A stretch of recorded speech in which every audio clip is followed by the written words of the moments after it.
ওম শান্তি। আজ ২৯ ফেব্রুয়ারি ২০২৪ বাবার অমূল্য মধুর মহাবাক্য শুনব।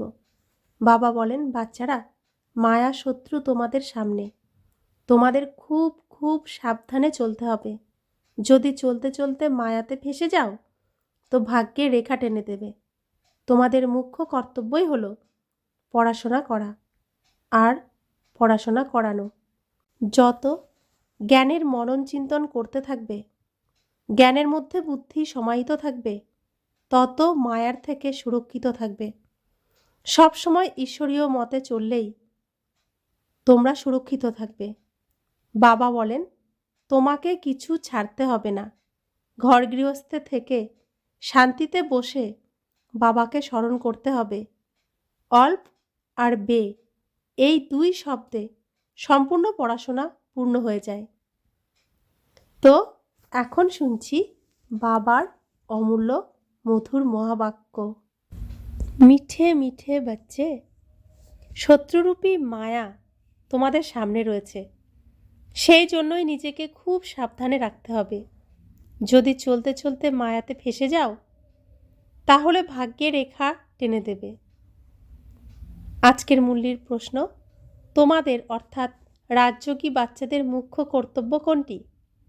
উত্তর, পড়াশোনা করা আর পড়াশোনা করানো, এটাই তোমাদের মুখ্য কর্তব্য। তোমরা ঈশ্বরীয় মতে রয়েছ, তোমাদের কোনো জঙ্গলে যেতে হয় না।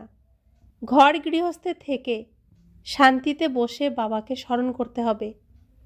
অল্প আর বে, ঈশ্বর আর বাদশাহী, এই দুটো শব্দের মধ্যেই তোমাদের সম্পূর্ণ পঠন পাঠন এসে যায়। ওম শান্তি। বাবাও ব্রহ্মা তারা বলতে পারেন যে, বাচ্চারা গুড মর্নিং, এরপর কিন্তু বাচ্চাদেরও রেসপন্স দিতে হয়। এখানে হলো শুধুই বাবা আর বাচ্চাদের কানেকশান। নতুন যারা রয়েছে, যতক্ষণ পর্যন্ত তারা পরিপক্ক না হবে কিছু না কিছু জিজ্ঞাসা করতে থাকবে। এখানে হলো ঈশ্বরীয় অধ্যয়ন। ভগবানও বাচও লেখা রয়েছে। ভগবান হলেন নিরাকার।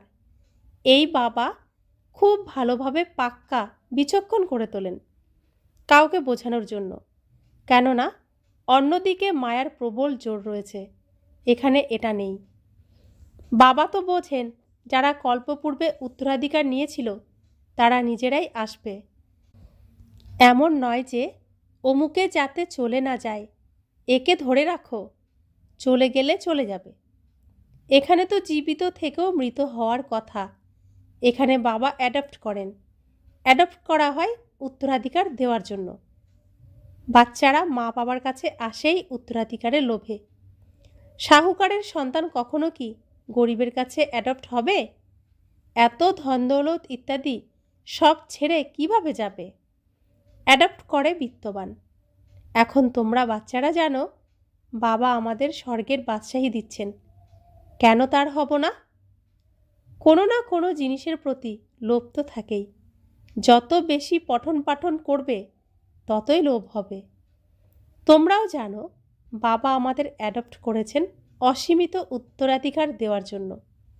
বাবাও বলেন, আমি তোমাদের সবাইকে আবারও ৫,০০০ বছর আগের মতোই অ্যাডপ্ট করি।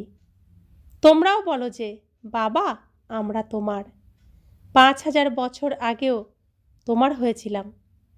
তোমরা প্র্যাকটিক্যালি কত ব্রহ্মাকুমার কুমারী হয়েছ, প্রজাপিতাও প্রসিদ্ধ। যতক্ষণ পর্যন্ত শূদ্র থেকে ব্রাহ্মণ না হবে দেবতা হতে পারবে না। বাচ্চারা, তোমাদের বুদ্ধিতে এখন এই চক্র ঘুরতে থাকে। আমরা শূদ্র ছিলাম, এখন ব্রাহ্মণ হয়েছি, এরপর দেবতা হতে হবে। সত্যযুগে আমরা রাজ্য করব, সুতরাং এই পুরানো দুনিয়ার বিনাশ অবশ্যই হবে। সম্পূর্ণ নিশ্চয় বুদ্ধিতে না বসলে তখন চলে যায়। কিছু বাচ্চা আছে যারা নিচে নেমে যায়, এটাও ড্রামায় নির্ধারিত। মায়ারূপী শত্রুর সামনে দাঁড়িয়ে আছে, সে নিজের দিকে টেনে নিয়ে আসে। বাবা ক্ষণে ক্ষণেই সাবধান করেন, মায়াতে ফেসে যেও না, তা না হলে নিজের ভাগ্যে রেখা টেনে দেবে। বাবাই জিজ্ঞাসা করতে পারেন, আগে কখন মিলিত হয়েছ? এই কথা আর কারো জিজ্ঞাসা করার সাহসী হবে না। বাবা বলেন, আমাকেই পুনরায় গীতা শোনাবার জন্য আসতে হয়। এসে রাবণের জেল থেকে তোমাদের ছাড়াতে হয়। বেহদের বাবা বেহদের কথা বুঝিয়ে বলেন, এখন হলো রাবণ রাজ্য, পতিত রাজ্য, যা অর্ধেক কল্প ধরে শুরু হয়েছে। রাবণের 10 মাথা দেখানো হয়েছে, বিষ্ণুর 4 ভুজা দেখানো হয়েছে। এরকম কোনো মানুষ হয় না। প্রবৃত্তি মার্গ দেখানো হয়েছে। এখানে এইম অবজেক্ট আছে, বিষ্ণু দ্বারা পালনা হয়। বিষ্ণুপুরীকে কৃষ্ণপুরীও বলা হয়। শ্রীকৃষ্ণের তো 2টো বাহুই দেখাবে, তাই না? মানুষ তো কিছুই বোঝে না। বাবা প্রতিটি বিষয় বুঝিয়ে বলেন। ও সবই হলো ভক্তিমার্গ। এখন তোমাদের জ্ঞান হয়েছে। তোমাদের এইম অবজেক্ট হলো নর থেকে নারায়ণ হওয়া। এই গীতা পাঠশালা হচ্ছে জীবন মুক্তি প্রাপ্তি করার জন্য। এতে ব্রাহ্মণ তো অবশ্যই প্রয়োজন। এটা হলো রুদ্র জ্ঞানযোগ্য। শিবকে রুদ্রও বলা হয়। এখন বাবা জিজ্ঞাসা করছেন, এই জ্ঞান যোগ্য শ্রীকৃষ্ণের না শিবের? শিবকে পরমাত্মা বলা হয়, শঙ্করকে দেবতা। ওরা শিব আর শঙ্করকে এক করে দিয়েছে। এখন বাবা বলছেন, আমি এনার ব্রহ্মার মধ্যে প্রবেশ করি। তোমরা বাচ্চারা বলো বাপ দাদা, ওরা বলে শিব শঙ্কর। জ্ঞানের সাগর তো একজনই। এখন তোমরা জানো ব্রহ্মা জ্ঞান প্রাপ্ত করেই বিষ্ণু হন। চিত্র তৈরি করা হয়েছে, বিষ্ণুর নাভি থেকে ব্রহ্মা বেরিয়েছে। এর অর্থও কেউ বোঝে না। ব্রহ্মার হাতে শাস্ত্র দেওয়া হয়েছে। শাস্ত্রের সার কে শোনান, বাবা নাকি ব্রহ্মা? ইনিও ব্রহ্মা বাবাও মাস্টার জ্ঞানের সাগর। বাকি যত চিত্র তৈরি করা হয়েছে সেগুলো যথার্থভাবে তৈরি করা হয়নি। ওইসব হলো ভক্তিমার্গের সামগ্রী। মানুষ কখনো 8 থেকে 10 ভুজাধারী হয় না। এটা শুধুই প্রবৃত্তি মার্গে দেখানো হয়েছে। রাবণের অর্থও বলা হয়েছে। অর্ধেক কল্প ধরে রাবণ রাজ্য রাত, অর্ধেক কল্প রামরাজ্য হলো দিন। বাবা প্রতিটি বিষয়ই বুঝিয়ে বলেন, তোমরা সবাই এক পিতার সন্তান। বাবা ব্রহ্মা দ্বারা বিষ্ণুপুরী স্থাপন করেন এবং তোমাদের রাজযোগ শেখান। তিনি নিশ্চয়ই সঙ্গম যুগেই রাজযোগ শেখাবেন। দ্রাপরে গীতা শুনিয়েছিলেন বলা এটা ভুল হয়ে গেল। বাবা সত্য বলেন, অনেকেরই ব্রহ্মার কৃষ্ণের সাক্ষাৎকার হয়, ব্রহ্মাকে সাদা আবরণেই দেখতে পায়। শিব বাবা হলেন বিন্দু। বিন্দুর সাক্ষাৎকার হলেও কিছু বুঝতে পারবে না। তোমরা বলো আমরা আত্মা। এখন আত্মাকে কে দেখেছে? কেউ না। ওটা তো হলো বিন্দু। বুঝতে পেরেছো না? যে যেমন ভাবনা নিয়ে যাকে পূজা করে তার সেটাই সাক্ষাৎকার হয়। দ্বিতীয় কোনো রূপ দেখলে মুষড়ে পড়ে। হনুমানের পূজা কেউ করলে সে তাকেই দেখবে, গণেশের পূজারীও তাকেই দেখবে। বাবা বলেন, আমি তোমাদের এত ধনবান বানিয়েছিলাম। তোমাদের হিরে জহরতের মহল ছিল, অগাধ ধন সম্পদ ছিল। তোমরা সেই সব কীভাবে হারিয়েছ? এখন তোমরা কাঙাল হয়ে গেছো, ভিক্ষা চাইছো। বাবা তো বলতেই পারেন, তাই না? এখন তোমরা বাচ্চারা বুঝেছ বাবা এসেছেন। আমরা আবারও বিশ্বের মালিক হব। এই ড্রামা অনাদি তৈরি করা আছে। প্রত্যেকে এই ড্রামাতে নিজের পার্ট প্লে করছে। কেউ এক শরীর ত্যাগ করে দ্বিতীয় শরীর ধারণ করে। এতে কান্নাকাটি করার কি আছে? সত্যযুগে কখনো কান্নাকাটি করে না। এখন তোমরা মোহজিৎ হচ্ছ। মোহজিৎ রাজারা এই লক্ষ্মীনারায়ণ আদি। ওখানে কোনো মোহ নেই। বাবা অনেক রকম বিষয়ে বুঝিয়ে থাকেন। বাবা হলেন নিরাকার। মনুষ্য তো ওনাকে নামরূপ থেকেও আলাদা করে দিয়েছে। কিন্তু নামরূপ থেকে আলাদা কোনো জিনিস ধরাই হয়? হে ভগবান ও গডফাদার বলে না? তাহলে নামরূপ আছে না? লিঙ্গকেও শিব পরমাত্মা শিব বাবা বলে থাকে। প্রকৃতপক্ষেই বাবা তো আছেন, তাই না? বাবার নিশ্চয়ই সন্তানও থাকবে। নিরাকারকে নিরাকার আত্মাই বাবা বলে। মন্দিরে গেলে ওনাকে বলবে শিব বাবা। এরপর ঘরে ফিরে বাবাকেও বলে বাবা। অর্থ তো কিছুই বোঝে না যে আমরা এনাকে শিব বাবা কেন বলি। বাবা উচ্চ থেকে উচ্চতর পঠন পাঠন দুটি শব্দে করান, অল্প আর বে। অল্পকে স্মরণ করলে বে বাদশাহী তোমাদের। এটা হলো অনেক বড় পরীক্ষা। মানুষ বড় পরীক্ষায় পাশ করার পরে প্রথমে করা পড়াশোনা থোড়াই স্মরণে থাকে, পড়তে পড়তে শেষে ষাঁড় বুদ্ধিতে এসে যায়। এখানেও ঠিক তাই। তোমরা পঠন পাঠন করতে এসেছো। বাবা বলেন মন মনা ভব, সুতরাং দেহের অভিমান ছিন্ন হয়ে যাবে। এই মনমনা ভবর অভ্যাস গড়ে উঠলে শেষে গিয়ে শুধুই বাবা আর বর্ষা স্মরণে আসবে। মুখ্য বিষয়ই হলো এই, কত সহজ। ওই পড়াশোনায় এখন তো জানা নেই কি কি পঠন পাঠন করে। যেমন রাজা তেমনি ওরা নিজেদের নিয়ম চালাতে থাকে। আগে মন, সের, পোয়া এই হিসেব চলতো, জিনিসের মাপ। এখন কিলো ইত্যাদি কি কি সব বেরিয়েছে। কত ভিন্ন ভিন্ন এলাকা হয়ে গেছে। দিল্লিতে যে জিনিস 1 টাকা সের, বম্বেতে পাওয়া যাবে 2 টাকা সের। কেননা এলাকা আলাদা আলাদা। প্রত্যেকেই জানে আমরা আমাদের রাজ্যকে অনাহারে থোড়াই মারব। কত ঝগড়াঝাটি ইত্যাদি হয়, কতই না দ্বন্দ্ব। ভারত কত সলভেন্ট সমৃদ্ধ ছিল, তারপর 84 চক্র ঘুরতে ঘুরতে ইনসলভেন্ট কাঙাল হয়ে গেছে। বলাও হয় হীরের মতো অমূল্য জন্ম কানাকড়ির মতো বদলে হারিয়ে গেছে। বাবা বলেন তোমরা কড়ির পিছনে কেন মরো? এখন তো বাবার কাছ থেকে উত্তরাধিকার নাও, পবিত্র হও। তোমরা আহ্বানও করো, হে পতিত পাবন এসো, পবিত্র করে তোলো।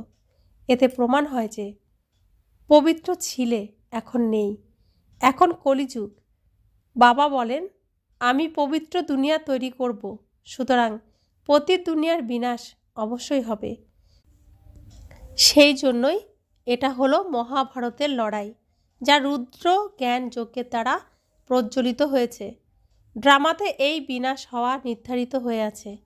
প্রথম প্রথম তো বাবার সাক্ষাৎকার হয়েছিল, তিনি দেখেছিলেন বিশাল রাজত্ব পাওয়া যায়, তো তিনি খুব খুশি হয়েছিলেন। তারপর বিনাশের সাক্ষাৎকার করান। মর্মনা ভব মধ্যাচি ভব, এটা গীতার শব্দ। কিছু কিছু শব্দ গীতায় ঠিক আছে। বাবাও বলেন আমি তোমাদের এই জ্ঞান শোনাই, তারপর এটা প্রায় লোপ হয়ে যায়। কারো জানা নেই যে লক্ষ্মীনারায়ণের রাজ্য ছিল, তখন অন্য কোনো ধর্ম ছিল না। ওই সময় জনসংখ্যা খুব অল্প সংখ্যক থাকে, এখন কত বৃদ্ধি পেয়েছে। সুতরাং এই চেঞ্জ হওয়া উচিত, অবশ্যই বিনাশ হওয়া উচিত। মহাভারতের লড়াইও আছে, নিশ্চয়ই ভগবানও থাকবেন। শিব জয়ন্তী উদযাপন করা হয়, শিব বাবা এসে কি করেছিলেন সেটাও জানে না। এখন বাবা বসে বোঝান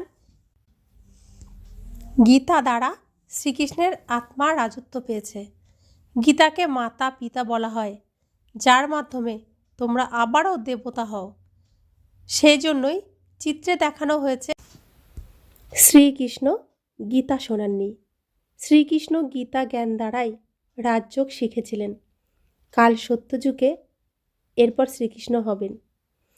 ওরা শিব বাবার পরিবর্তে শ্রীকৃষ্ণের নাম রেখে দিয়েছে। সুতরাং বাবা বুঝিয়ে বলেন এটা নিজের ভিতরে পাক্কা নিশ্চয় করো, কেউ যেন উল্টোপাল্টা কথা শুনিয়ে তোমাদের নিচে নামিয়ে না দেয়। ওরা অনেক কথা জিজ্ঞাসা করে, বিকার ছাড়া সৃষ্টি কিভাবে চলবে, এটা কিভাবে হবে? আরে তোমরা নিজেরাই বলো ওটা ভাইসলেস দুনিয়া ছিল, সম্পূর্ণ নির্বিকারই বলো তো, তাহলে আবার বিকারের বিষয় কিভাবে হতে পারে? এখন তোমরা জানো বেহদের বাবার কাছ থেকে অসীমিত বাদশাহী পাওয়া যায়। সুতরাং এমন বাবাকে স্মরণ কেন করব না? এটা হলো পতিত দুনিয়া। কুম্ভ মেলায় লক্ষ মানুষের সমাগম হয়, বলে ওখানে একটা গুপ্ত নদী আছে। নদী কখনো কি গুপ্ত হতে পারে? গোমুখও তৈরি করেছে, বলে এখানে গঙ্গা আসে। আরে গঙ্গা তো নিজের পথে সমুদ্রে যাবে, নাকি এখানে তোমাদের কাছে পাহাড়ে আসবে? ভক্তি মার্গে কত ধাক্কা খেতে হয়। জ্ঞান, ভক্তি, তারপর বৈরাগ্য। এক হলো সীমিত জাগতিক বৈরাগ্য, দ্বিতীয় হলো অসীম জগতের বৈরাগ্য। সন্ন্যাসীরা ঘর পরিবার ছেড়ে জঙ্গলে গিয়ে থাকে, এখানে সেটা নেই। তোমরা বুদ্ধি দিয়ে সম্পূর্ণ পুরানো দুনিয়া থেকে সন্ন্যাস নিয়ে থাকো। তোমরা রাজযোগী বাচ্চাদের মুখ্য কর্তব্য হলো পড়াশোনা করা আর পড়াশোনা করানো। এখন রাজযোগ কোনো জঙ্গলে থোড়াই শেখানো যায়, এটা স্কুল, ব্রাঞ্চ বা সেন্টার হতেই থাকে। তোমরা বাচ্চারা রাজযোগ শিখছ, শিব বাবার কাছে পড়াশোনা করে ব্রাহ্মণ ব্রাহ্মণীরা শেখান। এক শিব বাবা থোড়াই সবাইকে বসে শেখাবেন। অতএব এটা হলো পাণ্ডব গভর্নমেন্ট। তোমরা ঈশ্বরীয় মতে আছো, এখানে তোমরা কত শান্তিতে বসে আছো, বাইরে কত হাঙ্গামা। বাবা বলেন 5 বিকারকে দান করলে গ্রহণ থেকে মুক্তি পাবে। আমার হলে আমি তোমাদের সব কামনা পূর্ণ করব। তোমরা বাচ্চারা জানো এখন আমরা সুখধামে যাব, দুঃখধামে আগুন লাগবে। বাচ্চারা বিনাশের সাক্ষাৎকারও করেছে, এখন সময় খুব অল্প, সেই জন্যই স্মরণের যাত্রায় থাকলে বিকর্ম বিনাশ হবে আর উচ্চপদ পাবে। अच्छा, मीठे मीठे सिकिलदे बच्चों प्रति माता पिता बाप दादा का याद प्यार और गुड मॉर्निंग। रूहानी बाप की रूहानी बच्चों को नमस्ते। हम रूहानी बच्चों की रूहानी माता पिता बाप दादा को याद प्यार गुड मॉर्निंग और नमस्ते नमस्ते नमस्ते। शुक्रिया बाबा, शुक्रिया बाबा, शुक्रिया। ধারণার জন্য মুখ্য সার। 1. বাবার উত্তরাধিকারের সম্পূর্ণ অধিকার নেওয়ার জন্য বেঁচে থেকেও মরতে হবে, অ্যাডপ্ট হয়ে যেতে হবে। কখনো নিজের উচ্চ ভাগ্যের উপরে রেখা টানা উচিত নয়। 2. কখনো উল্টোপাল্টা কথা শুনে সংশয়ে আসা উচিত নয়। সামান্যতম নিশ্চয়ও যেন না সরে। এই দুঃখধামে আগুন লাগবে, সেই জন্যই এর থেকে নিজের বুদ্ধিযোগ সরিয়ে আনতে হবে। বরদান, সময় অনুসারে নিজের ভাগ্যকে স্মরণ করে খুশি আর প্রাপ্তিতে পূর্ণ হওয়া স্মৃতিস্বরূপ ভব। ভক্তিতে তোমরা স্মৃতিস্বরূপ আত্মাদের স্মৃতিতে ভক্তরা আজও তোমাদের প্রতিটি কর্মের বিশেষত্বকে স্মরণ করে অলৌকিক অনুভবে হারিয়ে যায়। তাহলে নিজেদের প্র্যাকটিক্যাল জীবনে তোমরা কতই না অনুভব প্রাপ্ত করেছ। শুধুমাত্র যেমন সময় যেমন কর্ম তেমনই স্বরূপের স্মৃতি ইমার্জ রূপে অনুভব করলে অনেক বিচিত্র খুশি বিচিত্র প্রাপ্তির ভাণ্ডার হয়ে যাবে। আর অন্তরে অন্তহীনভাবে অনহদ এই গীতই বাজবে, যা পাওয়ার ছিল পেয়ে গেছি, আর কিছু পাওয়ার নেই বাকি, আমাদের ভগবান প্রাপ্ত হয়েছে। এই শ্রেষ্ঠ সৌভাগ্য কোটি কোটি আত্মার মধ্যে কতিপয় কেউর মধ্যেও কেউ প্রাপ্ত করে। তো আমাদের সেই সৌভাগ্য প্রাপ্ত হয়েছে, আমাদের কত শ্রেষ্ঠ ভাগ্য। সেই ভাগ্যের আমাদের এখন লাভ ওঠানো উচিত, খুশির অনুভব করা উচিত, সব সময় এই খুশিতেই থাকা উচিত। আমার সাথী স্বয়ং ভগবান। স্লোগান, নম্বর 1-এ আসতে হলে শুধুমাত্র ব্রহ্মা বাবার পদাঙ্ক অনুসরণ করো। আমরা ব্রহ্মা বাবার মুখ বংশাবলী ব্রাহ্মণকুলে জন্মগ্রহণ করেছি। আমরা এখন ব্রাহ্মণ আমি তখনই হব যখন ব্রহ্মা বাবার সম্পূর্ণ আচার আচরণ নিজে গ্রহণ করে সেই আচার আচরণে চলব।